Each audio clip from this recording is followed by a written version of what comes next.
Ijazah 1120 itu kita tahu diklaim punya Jokowi dan akhirnya mengatakan itulah 1120. Dia mengatakan hasilnya adalah 11, 15 dan 11, 17 itu identik. 11, saya ulangi ya, 11, 15 dan 11, 17 itu identik. Tetapi 11, 15 tidak identik dengan 11, 20. 11, 17 tidak identik dengan 11, 20.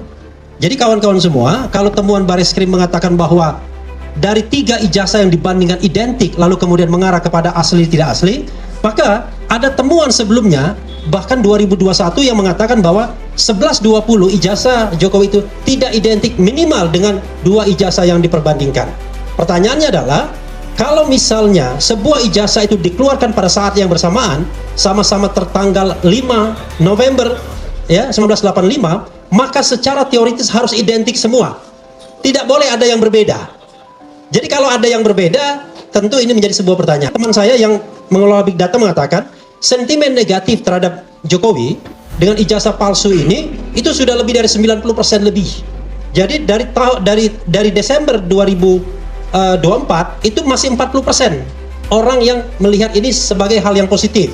Tapi turun terus, sekarang sudah 90% lebih orang melihatnya negatif. Saya balik ya.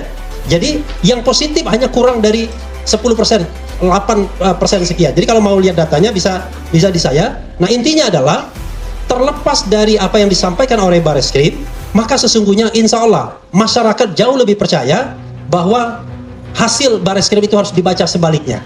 Ya, jangan dibaca as it is, dibaca sebaliknya. Kalau Bareskrim mengatakan asli, mungkin aslinya tidak asli, mungkin ya. Jadi jangan dinilai benar dan salahnya, tapi saya menyampaikan data yang saya peroleh. Nah, yang paling penting dicek apakah saya menyampaikan data yang benar atau tidak. Ya, itu satu.